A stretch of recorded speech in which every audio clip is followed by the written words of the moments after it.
John's off in Florida, somersaulting into alligator-filled fjords or whatever the f*** is on there.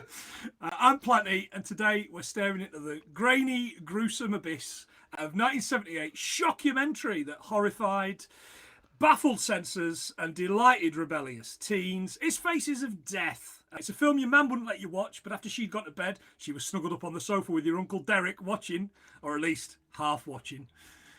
Now, to help me separate fact from fiction and unpack why this notorious tape became a piece of underground legend, I am joined by King of Cult, I said cult, Lady Circus owner, Granary Bap enjoyer, and all-round connoisseur of shit films. It's Joe from Hallmark of Greatness. Hello, everybody. Hello, Joe. Don't do that. I hate that bit. Yeah. It's been a long time since I've watched this film. And it'll be a long time before I watch it again, I think. But there's another 3 or 4, isn't there? Yeah, but I assume it's diminishing returns. I've never seen What do you mean diminishing returns on this? Yeah, I assume it's just static for like 90 minutes on the other one. Better film? Question mark. No. I will say, like, it wasn't as traumatic as I remember it watching it, but also it's not a film in any way, shape, or form. It's barely a documentary. Yeah, it's just and it's mostly lies. It's what it is. From what I was reading, someone said 60% of the footage is true, and I was like, I mean, in terms of stock footage, yes, that is true. Yeah.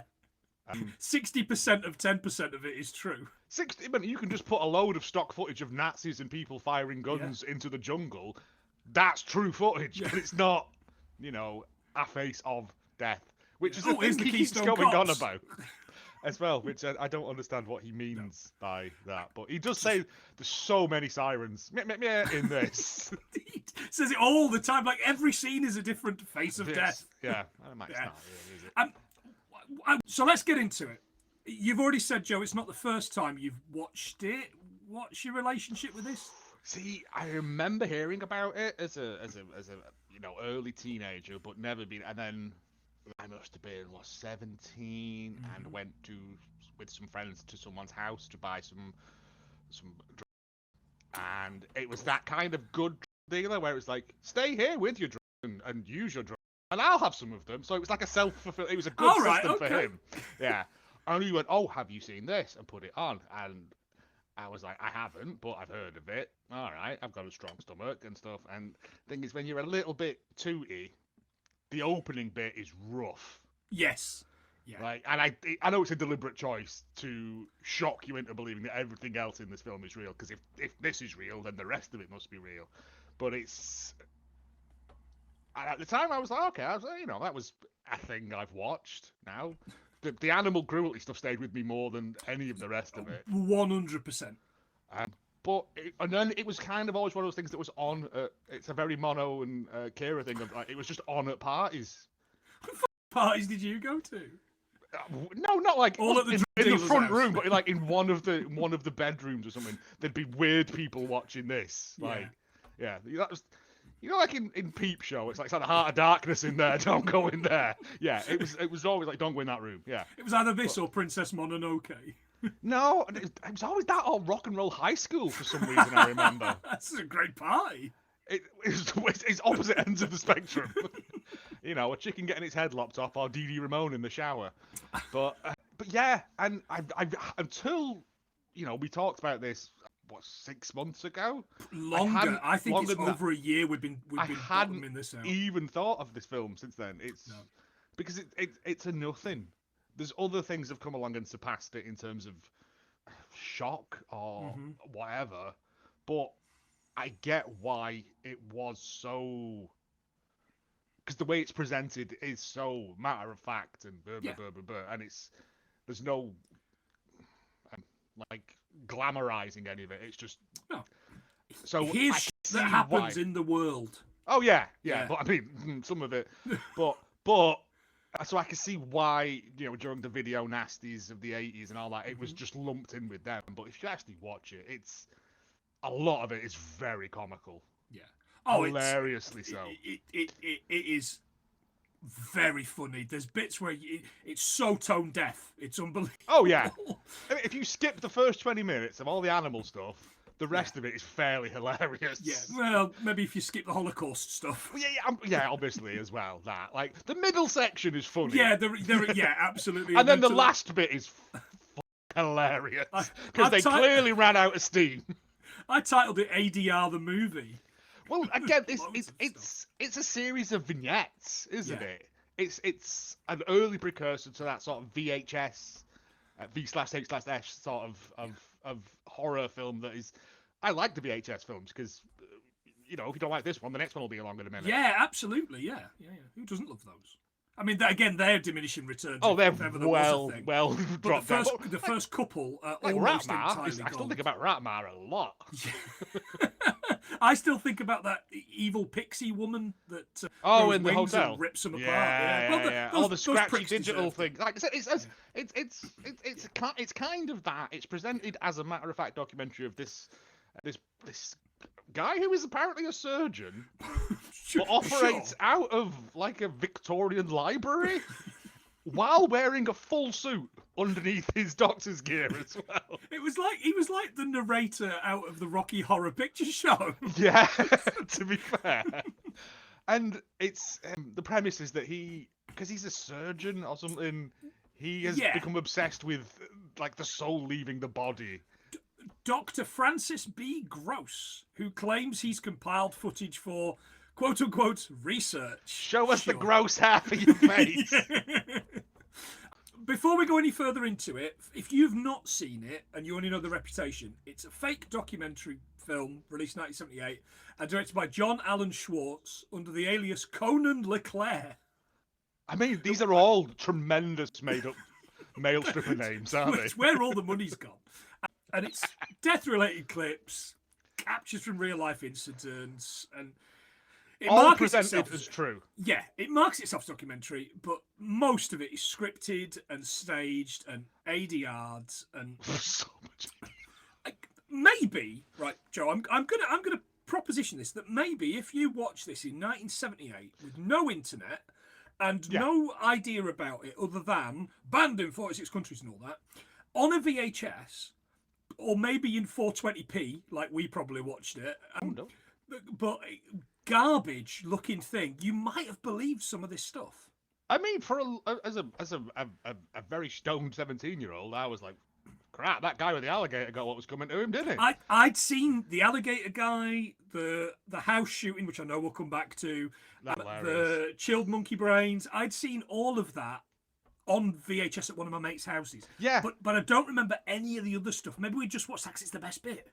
Because those are the longest sections as well. Yeah. Like, and they're the things where stuff's happening and it's not just stock footage of stuff. And again, it's I wouldn't say it's the desensitization of us because of stuff like Rotten.com and things like that. But it was a simpler time. It was before the internet. It was before, and you believed like I've got this tape. Yeah, it's got real people dying on it, and you're going, all right, well, you know, I'll watch that.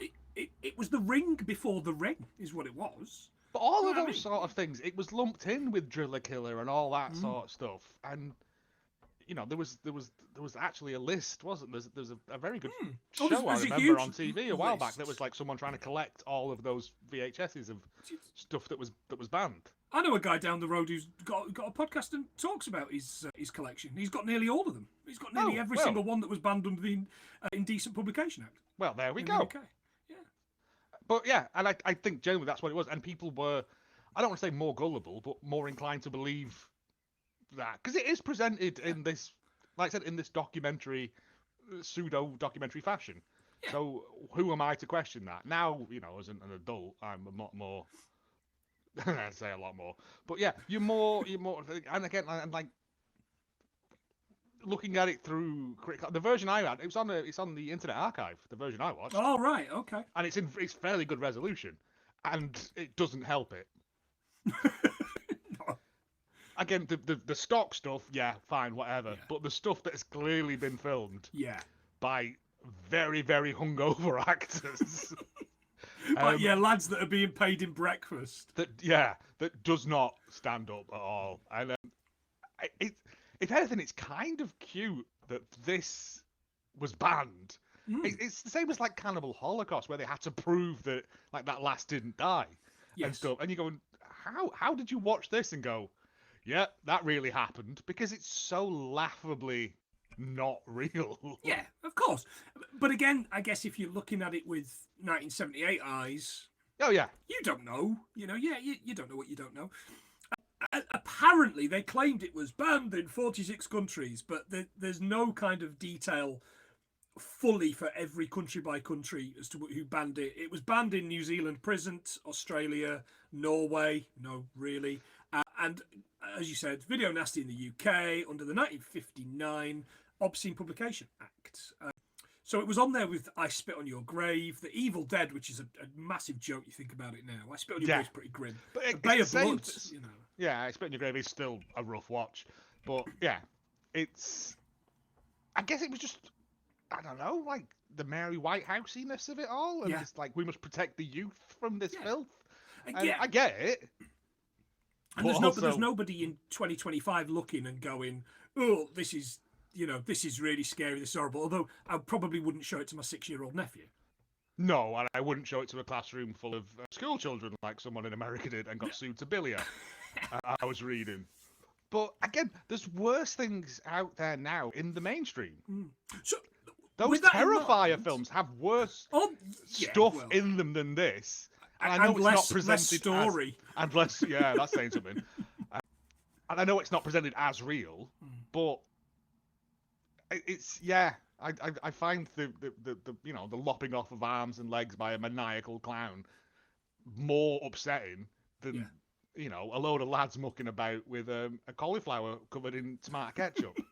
Yeah. So why does this endure then? Why are people still talking about it? I think it's first people's toe into that sort of dark cinema sort of thing. Yeah, like, I guess everyone has nothing like it before. Watching it at the time, I was like, that was great. Watching it now, it's still great, but in a different way. And I can see why it's naughty. You're not supposed to watch this. If you watch all those Video Nasty films, none of them are good. They're just gross. No. Evil Dead's pretty good. Evil Dead's the only one that really stands up, yeah, to be fair. But it was because it was something shocking and different and breaking away from that Smokey and the Bandit cinema sort of thing, of just his. I don't want to say it's like art house or whatever, but it's someone pushing the boundaries of what a medium can be. Yeah. Oh, I think Andy Warhol was fucked off. He didn't think this so. Yeah, he was just, oh man, it would have been so much easier. I'd just get a pretend monkey than doing all them paintings of soup. A quick stat for you listeners, it sold over 1 million copies in the US alone, despite, or probably more because of, the fact it was banned and had bad press. Which probably wouldn't have been cheap back in the early 80s for a video. You're talking probably, 50 quid? But again, you get two videos hook them together. That's profit, isn't it? Like, technology question mark profit. Son of Rambo, like you just pirate it, and it doesn't matter about degradation because that adds to the effect of it. Yeah. Oh, absolutely. Yeah, it would only make this film better. So yeah, it's. I can see. I don't know how they've got that statistic of 1 million copies being sold when it was never officially released. So internet, and it was 40 years ago. So, were there any parts you thought looked good today with your 2025 eyes, or dare I ask, believed were real? I mean, the stock stuff, like the lass's head that had been crushed by the articulated lorry. Mm-hmm. I'm fairly sure that's like a real bit of footage from something. That's probably from the thing they do at school, isn't it? That Josh was talking about. Oh, blood through blood on the windshield. Windshield, yeah. Yeah, possibly. But because the resolution I was watching it in was quite good as well. A lot of it it's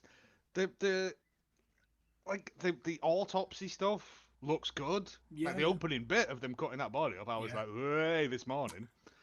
Because that's not what you need when you're having your shreddies, is it? Like, but the body stuff is sort of fine. Like, I would say the most realistic, quote unquote, like the bit I would like, would be like the cult bit.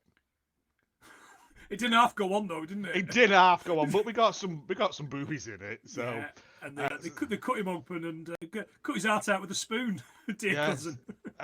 But the rest of it, like the big segments in it, like the they're the most ridiculous things. Yeah, as you said, the cauliflower and food colouring for the monkey brains. The shrieking of the monkey stuck with me longer than the actual bit of it did. Yeah. And the one of the chaps was the main guy with the big Michael Caine glasses was going, "Oh, working, work." Yeah, like what? the diet. I think Susan, you do belly dancing. No, I don't. Well, you do now. Yeah, it's. Yeah, you look like you could be Turkish. I'm from Ulster, mate. Well, again, it was like the bit with the. These are Bedouin tribesmen. I'm like, I'm fairly sure they're all Mexican gardeners. Like, it's. Is that Danny Trejo? Again, and the same with these are indigenous tribe. If they're an indigenous tribe in the jungle, why are there stairs in the background of that shot? Yes, absolutely. I got a lot of honestly. There's loads and loads of fun things from it for me. Rachel said, "Look, this was a golden age of cinema, and this is what you've chosen." It's a golden age of cinema. Yeah, have you not met me? Yeah. The barely a tooth in the mummified corpses. We're not talking about the dog fight because I had to fast forward that. I couldn't watch that. Again, I don't know how much of that is real and how much they just squirted ketchup on dogs. Right, okay. Because, yeah, I don't know. If it is, it's awful. If it's not, dogs with ketchup on them, fun. Yeah. All of the animal stuff is gross. Like, because I've seen sab footage from inside, abattoirs and that, and it's like that. It's awful. It's awful. Yeah. But it's right as well. Like, people don't think about where that. No, that's what I'm saying. Like, there is points that it makes in there that are actually prevalent. Like, people don't think about where this meat's come from. They just see the end products of it, and they don't think about it. Yeah. And I'm like, yeah, that's a good point. But I also don't need to see it. The line, and it has a go at the Jews as well, doesn't it? Oh, of course it does. Jesus Christ. The line I think is if I can get the line, the ADR line from the man with the glasses again with the monkeys. If I can get closer to God by eating a monkey's brains, then why not? Why not? Because I've seen Outbreak, and that's the Outbreak monkey. Yeah, it is actually. Yeah.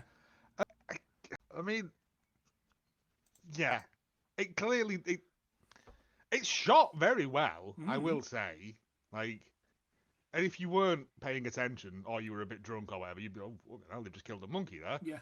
But like, it also is done in modern special effects and so on. It is all practical, so there is that going for it. Yeah. But yeah, it's not. They've got these little tiny hammers, and they're doing the bit from Shaun of the Dead, the "Don't Stopping Me Now" on this monkey. I was like, I don't think a monkey's head's that difficult to break with your little Flintstones concrete hammer. No, I think they needed like a teaspoon to take the top off. Yeah, like them serrated ones, like a grapefruit one. Yeah, but it's that whole bit is. I mean, they've come out and said that that was filmed in a Moroccan restaurant in New York over the course of a day, and it is cauliflower with sauce on it, and because it was under the lights, it went all rancid, and that's why that woman spits it out. Oh, really? And they all laugh because none of it was scripted and that, yeah. Yeah. But that guy's, starting a fire everywhere, man. Jeremy Reactor Lights, he's committed to the bit. Like, this is my Oscar performance of man who brains monkey and then eats it. One of the same. They then move from animals, because I'm not going to talk about the seal clubbing, although seal clubbing's illegal now, thank fuck. Because that was the bit that I had to stop it. When you zoom out and you see the trail of seals without their pelts, that was the hardest bit for me. We go from that to the alligators. We've got the man that has got, as you mentioned off air, the world's worst lasso. I mean, I don't know much, but if there's a 15-foot gator over there, a washing line lasso is not going to do anything to that, is it? But again, that whole bit where it's supposed to be a news broadcast, and that guy looks like he's just walked out of Billy's bong shop. Like the camera that they're using looks like, to go over to Hallmark of Greatness, looks like the fake one they made out of wood for Tanya on Castaway 2000. It's just this huge painted. reel-to-reel thing. Yeah, but it's wood and it's painted and it's got a sticker on it that says Jeff's News. Or, yeah, News Channel. And none of them, like, if that was a news broadcaster, he would be out of a job because he's terrible. It's not even framed properly. No, like... he's not in the camera. He's nowhere involved. He's not wearing a checked suit, which he should be doing, sports jacket. But it's this thing about like there's supposed to be a big gator in there. Are you going to go swimming in there to his daughter? No. Great, good interview. Moving on. Like this guy, he's the wrangler or whatever. He's on one of those fan boats from Gentle Ben. he just somersaults into it, looking like Boss Hog. It's like where is the alligator? It's over there in the reeds. Thank you. I'll go and get it then. Yeah, that's exactly where we want to be cornering a gator. Yeah. Also, you wouldn't do it on a fan boat with one man with a suit. Like and the fact that he pratfalls into that water. It's perfect. It's tremendous. Like if you put a Wilhelm scream on that, it would be hilarious. It feels like Betty White's been feeding them cats or whatever goes on in Lake Placid. I don't know. We then thankfully get away from the animals and we get to terrorists, including Francois Jordan, who has been dubbed to sound like he's the robot in Jabba's palace that tortures R2-D2. You're a feisty one, but you'll learn some manners. Well, we get apparently a Frenchman being executed, but the words he's saying are not. It's not a sentence. He's just saying French words. He just goes like, "Get guillotine." And I'm just like, "What? What are you?" And then he gets blammoed from somewhere. He does. And it's but he doesn't even get blammoed. He gets shot and just falls in about 8 stages forward. I don't want to get hurt. But yeah, apparently it's the work of this man who drives a station wagon full of pain. Yeah. He's got a ski mask on. He shoots melons as training. He does, yeah. And all assassins will use guns that fire explosives. Like it's the most. He's got all his guns laid out on the table. He doesn't do it for political reason, only for money. And I'm like, all right, pal. Like, it's a boom hand with a ski mask on. That's exactly what it is. But it's supposed to add, because you kind of get these bits all the way through it. We get this. Is it the coroner guy in a bit? Oh, a real coroner, by the way. Yeah. He was a real man, yeah. Well, they're all real men. Yeah, but arguably. Yeah, it's so weird. And then this lad running out of the house after this shootout with cops, and he just runs out and, look at this idiot in America. Right, this shootout is tremendous because cop cars are screaming in, and then like ATF officers are getting out the back of the cop cars after they wait until the cops have opened the doors for them because politeness, and they're all just firing guns at this house, right? And then 2 highly trained officers with no body armor on, by the way, and I know it's the 70s, but I'm fairly sure they had bulletproof vests back then. They go and they do some of the best boys with sticks gunfighting. It's legit. One of them's covering him, and the other one's scuttling along on his back. And then he goes, "Okay," and the other guy rolls and dives, but like hurts himself. It's so good. And if you've not seen it, listen, this is like 10 minutes. This is like 10, maybe even 12, 15 minutes. What makes a man hour snap? and 40-minute film. Yeah. And it's a bloke who's apparently killed. And they go in, and for some reason they're all wearing gas masks inside now. Yeah. And he's apparently killed his wife and kids who were clearly breathing. But yeah, it's just a great. And I get what they were, because I guess again because we are so desensitized to seeing actual hostage situations and things like that now, and how the police would just set the building on fire now, probably in America. It's not. Like it's comical that they thought that's what like specially trained firearm officers would behave like. they're that good at shooting that when he comes, because he comes running out with his gun just in the air, almost surrendering, and it's just one single shot, and it takes him down, and they go, "All right, that's it, move on." So the bit out at the end of the Night of the Living Dead, and it's kind of, right, boys, let's move on to the next house. Now we've shot that human. Yeah, it's just I think of all the bits in it, it's possibly my favourite, just because it's pitched as such a serious thing, and yet it's just two incredibly high men rolling around a lawn. I personally like the bloke being electrocuted behind a medieval portcullis to what I can only describe as the Steptoe and Son theme tune. It is astonishing. Who would get electrocuted? Get an old greaser. Yeah. He skipped out of town. Ooh, it's so good. They tape him up. They put all that. He will be electrocuted at 1,000,000 billion volts, and then it'll go down to 10 volts. And I'm like, just slowly braise him. And the doctor will check him. The doctor it's not over for him. The doctor comes in, puts a stethoscope on him, and goes, "No, put another 20p in that meter, lads. We're going again." I want to see more foam from his mouth, please. There is also, underneath all of these horrific things that they're presenting us with, it's this light, jaunty jazz music, which again I think is supposed to unsettle you, unnerve you. Why are they showing the bit where they got that chicken's head off, and it's this really avant-garde version of Old MacDonald? I also noted my other favourite bit, as far as music goes, is the person falling out the window to when the Saints go marching in. At one point, when the fire on the top floor, I swear to God, there's a bit where they just go, and she drops out the window. And I'm like, come on, that's got to be intentional. I had no notes for that. Real as well, that bit, apparently. Just not the corpse that they find afterwards. No, she's dressed completely differently. The person that falls out the window is in blue. The person on the ground is in brown checks. Don't worry about that. Yeah. America's mental because they send the fire brigade to drowning victims. I also spotted. I don't know what this fireman's doing on the beach. He was on holiday. Oh, is that the young lad who got drunk and went out into the ocean? Yeah, the undertow carried him under. And then for some reason, his manager from Blockbuster Video is coming to yell at him. Yes. Stomping across the beach in his brogues. Why is this old man here? Yeah. I mean, the washed up... I will say, like, if the corpse things are not actual, like, corpses, they're very good special effects. Yeah. Like, the coronary bit, I don't like the fact that all the coroners are operating at the same time, like a horrific barber's salon.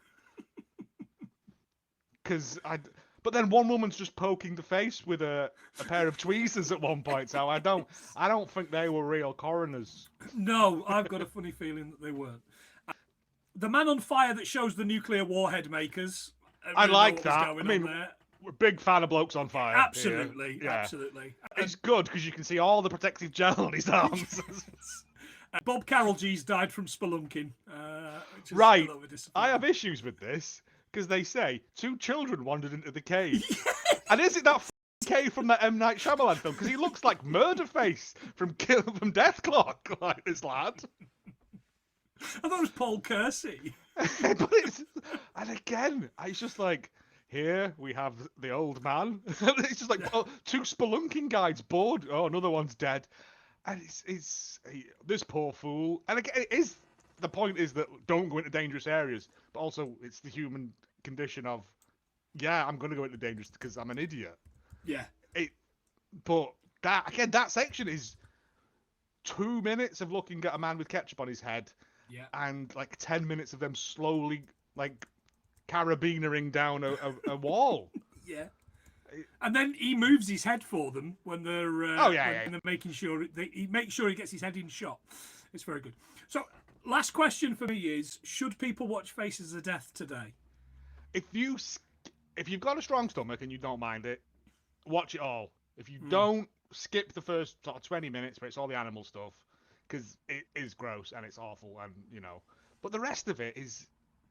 Yeah, I think it's it's of a time, and this was worthy of banning, and people were angry at this. And if you look at it now, it's hilarious because it's so badly done. Like they clearly run out of ideas. And I know there's 2-3 sequels to this, which Lord knows. But by the end of this, they're doing a seance and presenting it as real, actual fact. And it's just a woman going, "I am your wife." Like, "Dad, I'm scared." We've seen everywhere. Yeah, like Mary loves dick. Mary loves it. Yeah, but they've put like a chorus or something on her voice. Yeah, so it sounds more real.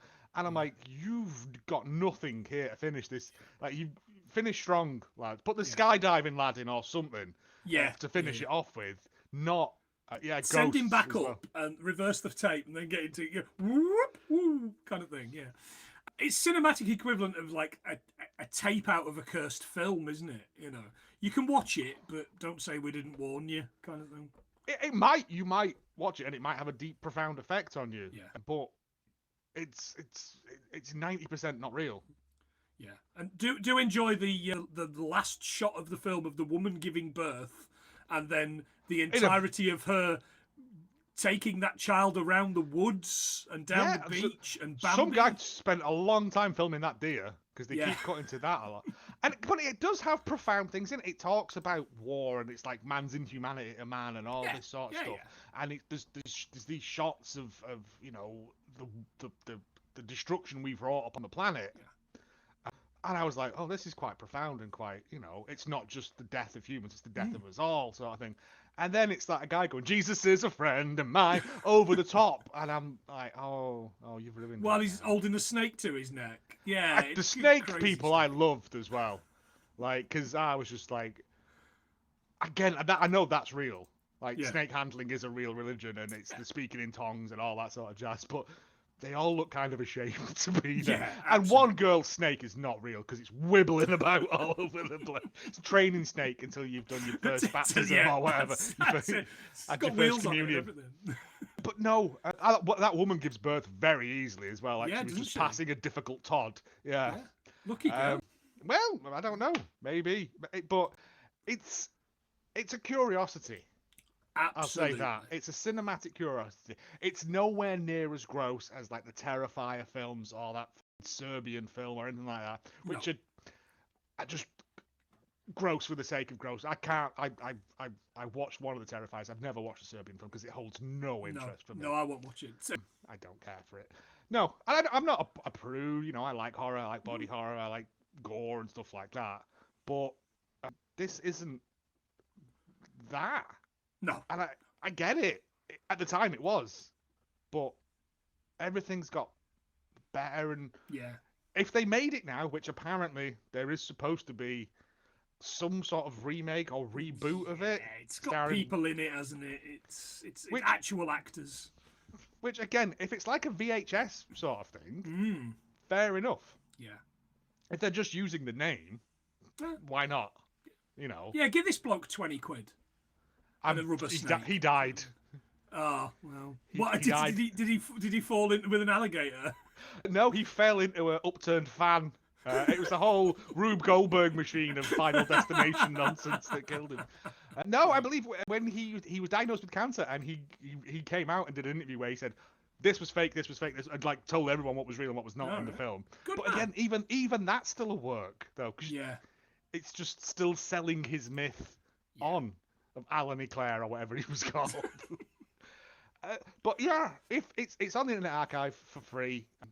It's, like I said, if you've got a strong stomach for it, watch the whole thing. If you've not, skip forward about 20 minutes. Skip the first 20 minutes, and it's a laugh riot. Got bits. Yeah, it has got bits. Yeah, it has got. I mean, there is horrible stuff in there as well, but the stuff that's presented as actual real news footage or whatever is laughably, I would say, student filmmakery.